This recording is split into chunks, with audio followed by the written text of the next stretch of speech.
Qui écoutera l'avertissement de Dieu? C'est une animation chrétienne.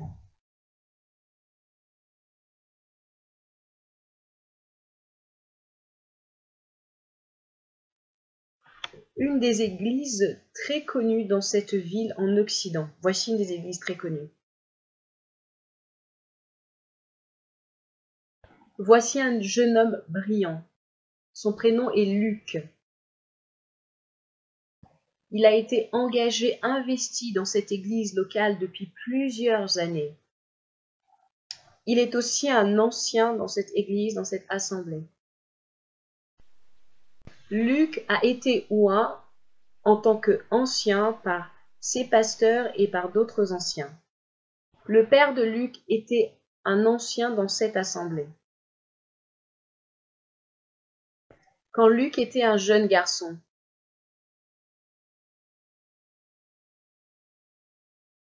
il aimait venir à l'assemblée chaque jour en compagnie de ses parents.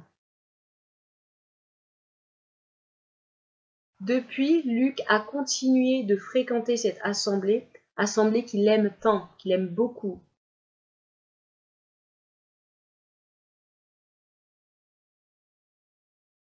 Luc apprécie toujours d'écouter la prédication de la parole de Dieu et de Jésus. Il a été engagé, investi dans la vie de l'assemblée locale depuis plus de 20 ans. Et pendant tout ce temps, il a occupé plusieurs fonctions, rôles. Il a été chantre, il a fait partie des personnes qui collectaient les offrandes dans l'assemblée. Il s'est occupé de la garderie à l'assemblée et a aussi été moniteur de l'école du dimanche. Il a été trésorier, il a été une personne qui aidait, un volontaire, une personne qui aidait dans la vie de l'assemblée locale. Il a nettoyé le bâtiment de l'église. Il a été un challenger biblique à l'assemblée.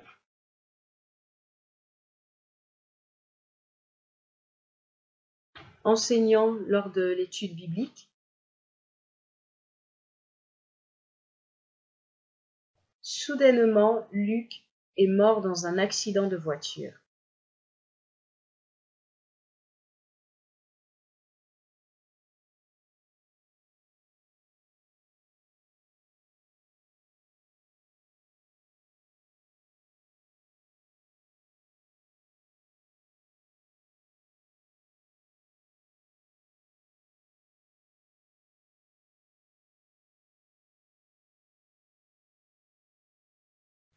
Voici un ange de Dieu. Où suis-je? Tu restes ici dans cette place lugubre et sombre en attendant le grand jour du jugement.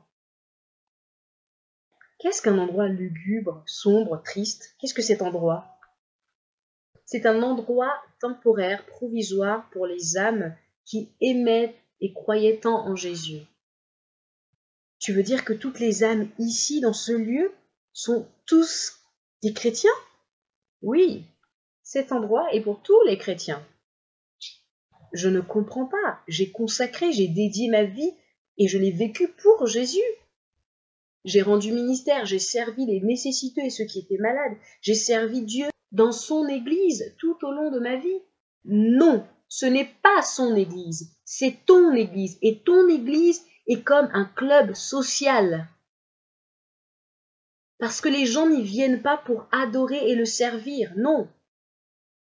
Mais ils viennent au contraire pour avoir des discussions sociales, pour se faire des amis, pour ensemble bâtir et développer leur vie sociale, mais cela seulement pour leurs propres intérêts. Et cette église est vraiment une communauté sociale, un club social, et ce n'est pas ça le plan de Dieu.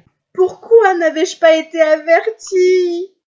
Dieu a averti les pasteurs et les anciens de ton assemblée locale de leurs besoins des dons spirituels du Saint-Esprit, qui sont des capacités données par le Saint-Esprit dans le but de l'édification du corps du Christ, donné aux chrétiens. Prends ta Bible pour lire ces références. Mais les pasteurs et les anciens ont ignoré, ont rejeté les dons du Saint-Esprit, se disant à eux-mêmes Nous n'avons plus besoin des dons du Saint-Esprit parce que maintenant nous avons la Bible seulement. Voilà pourquoi cela n'a pas plu à Dieu. Ces personnes et toi, vous aimiez plus votre église locale que vous n'aimiez Jésus, plus que Jésus. J'ai été séduit, on m'a lavé le cerveau et j'ai été aveuglé par les personnes de mon assemblée locale. Jésus veut que tu retournes sur la terre afin de vivre encore. Oui, je les avertirai, je promets que je leur dirai.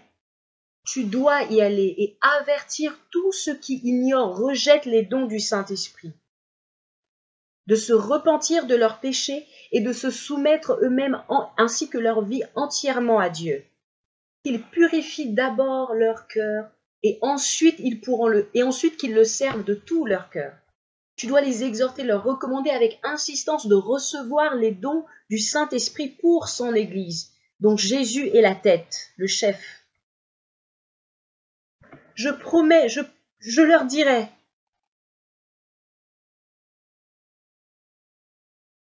Regardez, il est en vie. Waouh, cet homme est vraiment chanceux. Dieu décide de donner à Luc une autre chance de vivre dans ce monde.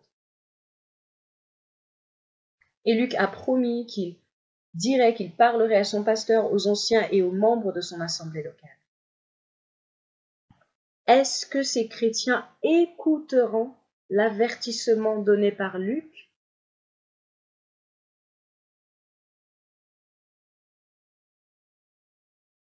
À toi qui viens de visionner cette animation, quelle que soit ta position concernant les dons spirituels, à savoir que tu peux penser que les dons spirituels ne sont plus nécessaires, ils ont cessé. De nos jours, dans l'église, on ne parle plus en d'autres langues, on ne prophétise plus, on n'impose plus les malades et qu'ils guérissent miraculeusement, et bien autre chose. Ou encore ta position concernant tout ce qui est surnaturel, c'est-à-dire au-delà de ce qui est naturel, de ce qui est visible. Quelle que soit ta position, la vraie question que tu dois te poser si tu es chrétien est: comment est-ce qu'agissait Jésus? Est-ce que Jésus manifestait ces dons-là? Est-ce que ceux qui ont suivi Jésus marchaient ainsi? Point d'interrogation. Si la réponse est oui, alors tu dois te questionner sur ta position, sur ta croyance actuelle. Parce qu'en tant que disciples de Jésus-Christ, nous marchons sur ses traces, nous le suivons lui.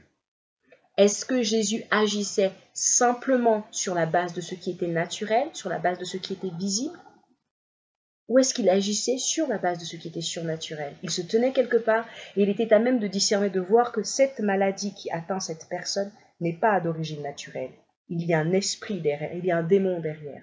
Ce que je te dis là, tu peux le retrouver par toi-même. Je t'invite à lire les évangiles, Matthieu, Marc, Luc et Jean, afin d'y voir comment est-ce que Jésus a vécu, comment est-ce qu'il a marché. Il a marché d'une certaine manière, est-ce que c'est ainsi que tu marches? Il a fonctionné, il a opéré d'une certaine manière, est-ce que c'est ainsi que tu fonctionnes et que tu opères? Peu importe ce en quoi tu crois, le plus important c'est que nous sommes comme Jésus. Nous devons faire comme il a fait, agir comme il agit, vivre la vie qu'il a vécue. Est-ce ton cas? Si tel n'est pas le cas, alors remets-toi en question.